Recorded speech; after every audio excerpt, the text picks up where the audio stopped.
जय श्री कृष्णा दोस्तों। आज है बृहस्पतिवार, तो आज आपको मैं बृहस्पतिवार की कथा सुनाने जा रही हूँ और पूजा विधि बताऊँगी कि कैसे हमें बृहस्पतिवार का व्रत रखना चाहिए। तो वीडियो को पूरा देखना, बीच में स्किप मत करना। बृहस्पतिवार के दिन जो है हमें पीले वस्त्र धारण करने चाहिए, केले का पूजन करना चाहिए, केले की जड़ में जो है घी का दीपक लगाना चाहिए, पीले कुमकुम का तिलक लगाना चाहिए और शाम को जो है पीला भोजन ही ग्रहण करना चाहिए। आज मैं आपको जो है उसकी कहानी सुनाने जा रही हूँ। किसी गांव में जो है एक निर्धन ब्राह्मण रहता था। वह भगवान का बहुत बड़ा भक्त था और हर वीरवार को भगवान का व्रत और पूजन किया करता था। लेकिन उसे एक दुख था कि उसके कोई औलाद नहीं थी, क्योंकि उसकी पत्नी जो है बड़ी मलिनता के साथ रहती थी। वह किसी भी देवता को नहीं मानती थी, न ही पूजा पाठ करती थी और न ही नहाती धोती थी। वह बड़ी मलिनता के साथ रहती थी, जिससे भगवान उससे रुष्ट थे, क्योंकि जिस घर की नारी जो होती है लक्ष्मी का अवतार होती है। अगर वह ही अच्छी तरह से नहीं रहेगी, स्नान पूजा पाठ नहीं करेगी, तो उस घर में लक्ष्मी कभी निवास नहीं करती। तो ये बात हमेशा हमें ध्यान रखनी चाहिए। तब उसकी पत्नी जब कुछ करती नहीं थी तो तुम्हें औलाद भी नहीं थी, भगवान उनसे रुष्ट थे। लेकिन उसकी पति की जो है उस गरीब ब्राह्मण की पूजा अर्चना के कारण उनके यहाँ एक सुंदर कन्या ने जन्म लिया। वह जैसे शुक्ल पक्ष का चंद्रमा बढ़ता है ऐसे बढ़ने लगी। जब कन्या बड़ी हुई, विद्यालय जाने लग गई, तब वह अपनी मुट्ठी में जौएं भर कर ले जाती और उन्हें रास्ते भर बिखेरती हुई जाती। आते हुए विद्यालय से जब वह आती तो उन जौओं को बीनते हुए ले आती। तब वह जौएं जो हैं सोने के हो जाते थे, स्वर्ण के हो जाते थे। वह उन्हें साफ करती और अपने पिताजी को दे देती थी। इस प्रकार वह जो धनवान होते चले गए। लेकिन एक दिन जब वह सूप में डालकर सोने के जुएं साफ कर रही थी तो उस ब्राह्मण ने अपनी कन्या को देखा और कहा, हे पुत्री, सोने के जुएं साफ करने के लिए जो है सोने का सूप भी होना अनिवार्य है। तो वह भी जो कन्या थी वह भी बहुत बड़ी भक्त थी। वह भी भगवान विष्णुदेव का व्रत और पूजन किया करती थी। तो उसने भगवान से निवेदन किया, हे प्रभु, अगर मैंने सच्चे हृदय से आपकी पूजा अर्चना की है तो मुझे सोने का सूप भी दे दो।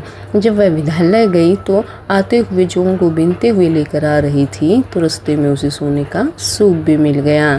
तो वह आकर जब घर में उस सोने के सूप में सोने के जौ साफ कर रही थी तो उसी समय वहाँ के राज्य का राजकुमार घोड़े पर सवार होकर निकला।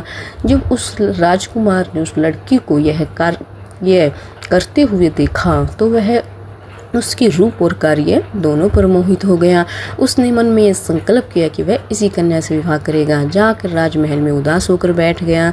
सब ने जो है उसकी उदासी का कारण पूछा, लेकिन राजकुमार ने किसी को भी अपनी उदासी का कारण नहीं बताया। जब राजा स्वयं उसकी उदासी का कारण पूछने आए तब राजा कहने लगे, हे पुत्र, तुझे मेरे राज्य में मेरी ओर से या किसी की तरफ से कोई दुख है तो मुझे कहो। तब वह राजकुमार कहने लगा, हे पिताजी, मुझे आपकी कृपा से आपके राज्य में कोई दुख नहीं है, लेकिन मुझे एक ऐसी कन्या से विवाह करना है जो सोने के सूप में सोने के जौ साफ कर रही थी। तब राजा कहने लगे, हे पुत्र, ऐसी कन्या का घर का पता तो तुम ही लगा सकते हो।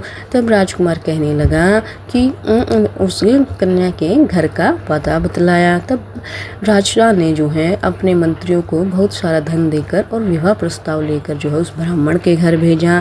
ब्राह्मण ने विवाह प्रस्ताव स्वीकार कर लिया। कुछ समय पश्चात ब्राह्मण की लड़की और राजा के लड़के का विवाह संपन्न हो जाता है। अब लड़की जो है अपने ससुराल में आ जाती हैं।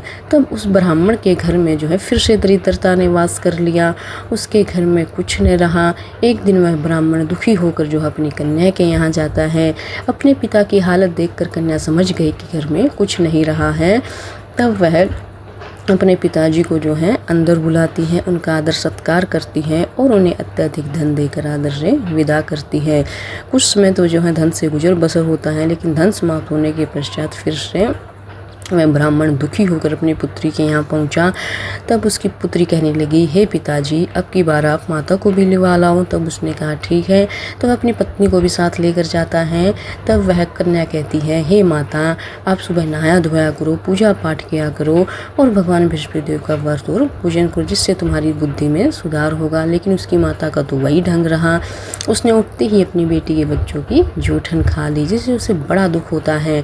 तो वह अगले बृहस्पतिवार को एक काल कोठरी को खाली करती है और उसको अपनी माता को जो उस काल कोठरी में बंद करती है, उसको वहीं पर सुबह उठाती है, नहलाती धुलाती है, पूजा पाठ कराती है और भगवान बृहस्पति देव की संपूर्ण विधि संपन्न करवाती है और उसे व्रत रखवाती है। भगवान बृहस्पति देव की कृपा से जो है उसकी बुद्धि में कुछ सुधार हुआ। अब वह भी नित्य प्रतिदिन नहाती धोती है, पूजा पाठ करती है और भगवान बृहस्पति देव का व्रत भी करने लग गई।